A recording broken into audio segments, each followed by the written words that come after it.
खालिद, वो जब भाषण दिया था उसके बाद का सर्वे है, उससे पहले का सर्वे है? देखिए, हमने उस भाषण पे भी सर्वे किया। हाँ, कल हमने एबीपी का जो शो था 7 से 7:30 बजे का, उसमें हमने उस सवाल पे लोगों से राय ली थी और ज़्यादातर लोगों ने ये माना था कि ये बयान गलत है, उनको ऐसा बयान नहीं देना चाहिए। तो ज़्यादातर लोग 40% लोग ये कह रहे थे और तकरीबन 20-22% लोग जो है कह रहे थे कि हम कुछ नहीं कह सकते। तो इस तरह के बयान को आम जनता पसंद नहीं कर रही, नहीं करती है। लेकिन अजय आलोक जी भी हमारे साथ मौजूद है। अजय जी, आपके लिए अच्छी खबर नहीं है, कांग्रेस के लिए यहाँ पर कर्नाटक बहुत शानदार खबर लेता हुआ आ रहा है। 119 अगर टॉप मोस्ट हुए तो 107 अगर मिनिमम भी पाए तो कांग्रेस। चलिए, आपके लिए अच्छी खबर है रूबिका जी, आज के बाद से कांग्रेस आपको ये नहीं कहेगी कि आप भारतीय जनता पार्टी के दबाव में काम करने वाली चैनल है। कम से कम आपने ओपिनियन पोल में तो जिताया है इनको।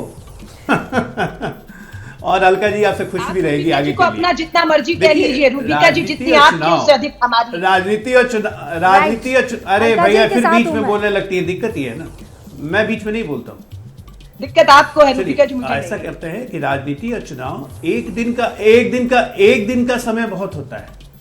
अभी तो आप 10 दिन 1 महीने से ये आंकड़े बदले ही नहीं, तो मैच में डायनेमिक्स आंकड़ों में डायनेमिक्स है नहीं, लगता है 1 महीने पहले ही जनता तय करके। अजय जी, अलका जी रुकिए ना, अब मुझे वो आंकड़ा भी, मैं आंकड़ा दे देती हूँ आपको। ऐसा नहीं कि आंकड़े नहीं बदले हैं, आंकड़े बदले हैं। अलका जी देखिए, अब जरा वो ट्रैकर लगा दीजिए, वो ट्रैकर अब हम जनता को दिखाते हैं कि वो आंकड़े कैसे उसमें रद्दोबदल आया है। 29 मार्च को जब हमने सर्वे किया था तब देखिए बीजेपी को 68 से 80 सीटें मिल रही थी, 68 से 80 सीट्स, और कांग्रेस के खाते में थी 115 से 127 सीटें। जेडीएस जस की तस है, कोई बदलाव नहीं आया है। लेकिन आज की तारीख में बीजेपी कुछ सीटें पाती हुई नजर आ रही है और उसने जेडीएस से नहीं ली है, उसने कांग्रेस से कुछ सीटें ली है। यानी कुल मिलाकर यहां पर कुछ दिनों में जो बदलाव महीने भर में हुआ है वो बहुत ज्यादा, प्रदीप जी, नहीं हुआ है, थोड़ा बहुत हुआ है पर बहुत ज्यादा नहीं। लेकिन जो बदलाव का ट्रेंड है वो जिस तरफ है, उससे मुझे लगता है इन आंकड़ों के आधार पर मैं कह सकता हूँ कि हंग असेंबली आएगी और जेडीएस किंग मेकर बनेगा एक बार फिर से। हंग असेंबली, श्री कृष्णा, हंग असेंबली या था मेरा कि जिस तरह से ये आंकड़े आपने दिखाए इसमें हंग ही लगता है और यहाँ पे जेडीएस का रोल बहुत बड़ा होगा। सर 10 दिन में कुछ आएगा? अलका जी बोल रही है 10 दिन में क्या बदलाव हो सकता है? 10 दिन में क्या हो सकता है, जो हो गया होना है हो गया। हाँ प्रदीप जी, 10 दिन में कितना बदलाव हो जाएगा? ऐसा है कि एक वोटर होता है 15 से 20% फ्लोटिंग वोट, आखिरी मिनट पर कौन जीत रहा है इस पर तय करता है कि हम किसको वोट देंगे, वही बदलता है चुनाव। मुझे बस मैं ये समझना चाह रही हूँ कि ये स्विंग वोटर्स 10 दिन में इतना बदल जाएगा कि पूरे के पूरे आंकड़े को बदल देगा?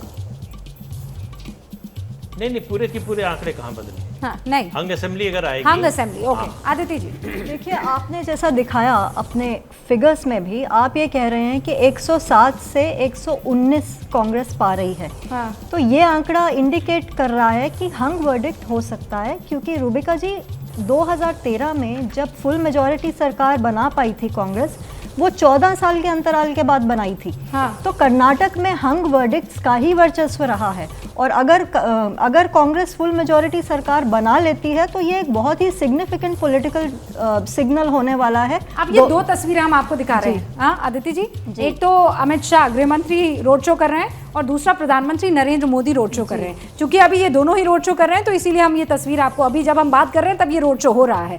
ये भीड़ क्या बताती है, या फिर रैलियों की भीड़ वोटों में कभी तब्दील हुई नहीं है, ये हमें जान लेना चाहिए। देखिए, ये तो क्लियर है रूबिका जी कि भाजपा का सारा दारोमदार इस वक्त सेंट्रल लीडरशिप पे है, जिसका सबसे बड़ा चेहरा प्रधानमंत्री नरेंद्र मोदी है, और उनकी पॉपुलैरिटी को कैश करने की अंत तक कोशिश रहेगी, आखिरी दिन तक कोशिश रहेगी। स्विंग फैक्टर भी रहेगा क्योंकि प्रधानमंत्री का अपना एक अपील है, लेकिन जो मैटर करता है वो जेडीएस की परफॉर्मेंस बहुत मैटर करती है, जो हम थोड़ा सा और हमको विस्तार से चर्चा करनी चाहिए।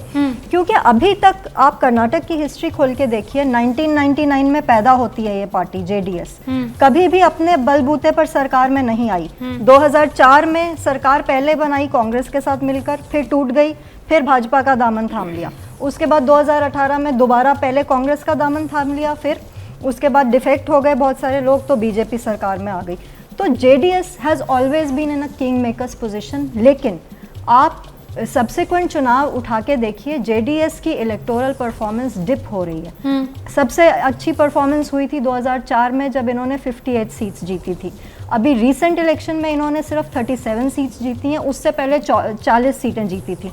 तो अगर हिस्टोरिकल ट्रेंड देखिएगा तो मेरे हिसाब से जेडीएस की सीटें शायद और भी कम हो जाएं, जिसका शायद फ़ायदा कांग्रेस को हो सकता है। तो कांग्रेस को अगर इससे फायदा होगा तो फिर यहाँ हम कहाँ, फिर तो और पुख्ता हो जाएगा ना वो जो अलका जी कह रही हैं तो कि हम तो 150 जो हैं सीटें हमारा तो टारगेट है। वही मैं आपको कह रही हूँ, कर्नाटक का चुनाव कॉल करना इतना आसान नहीं है क्योंकि मैंने आपको कहा कि 5 साल पूरे करने वाले 2 ही चीफ मिनिस्टर हुए हैं पूरी हिस्ट्री में, 7 डेकेड, 7 दशक। जैसे ही घड़ी का काटा दोपहर 2:30 पे आए, बबीता जी का दिल सास बहू साजिश के लिए मचल जाए।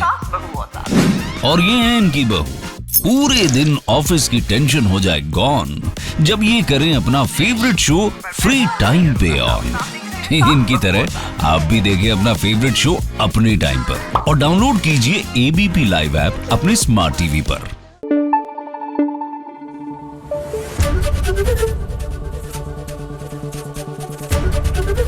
एबीपी न्यूज आपको रखे आगे।